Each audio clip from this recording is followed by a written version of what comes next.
continuons notre feuilleton de la semaine sur les policiers de l'Office français de la biodiversité. Ce soir, ils enquêtent sur le décement des Pyrénées, un petit mammifère aquatique réputé pour sa très grande discrétion.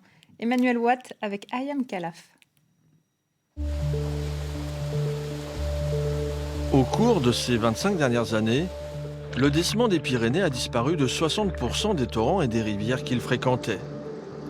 Cette espèce menacée fait l'objet d'un programme de recherche.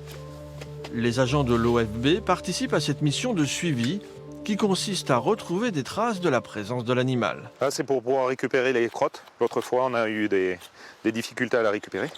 Donc là, on essaie de faire une petite spatule. En 25 ans de carrière, Laurent Boudrière n'a jamais vu de décement. On commence là.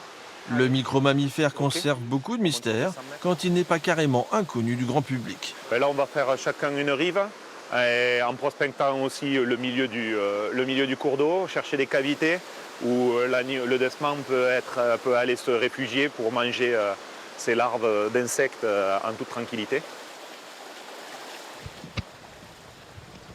Sa présence sur un cours d'eau est difficile à détecter. Le décement, également surnommé le rat trompette, mesure une vingtaine de centimètres. Les spécialistes ignorent beaucoup de choses sur son mode de reproduction et le nombre de petits. Mystère également sur la population exacte de décements dans les Pyrénées. Trouver un crottier est une aubaine. Ah, ça en est une. Hein. Ah oui, c'est granuleux, c'est la couleur. Ça, c'est une crotte toute fraîche et à droite, il y a une vieille crotte. Il aime se mettre à l'abri pour se cacher de ses propres prédateurs et puis pour être tranquille. C'est surtout à proximité de l'eau. C'est bon signe, oui. Ces indices valident la présence du décement dans ce torrent de montagne. Inutile d'aller plus loin pour les deux inspecteurs de l'environnement. Normalement, ça a une odeur caractéristique. Les déjections font l'objet d'un prélèvement. De retour au bureau, Laurent Boudrière informe de sa découverte le Conservatoire d'espaces naturels, chargé du programme de suivi. On a validé la zone positivement.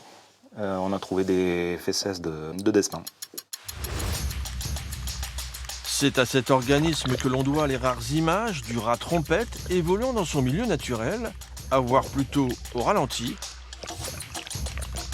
Les nouvelles connaissances sont autant d'atouts pour concevoir un plan de préservation de cette espèce vulnérable. Nous restons dans le monde aquatique pour le prochain reportage sur les activités de l'OFB avec une pêche électrique en eau trouble.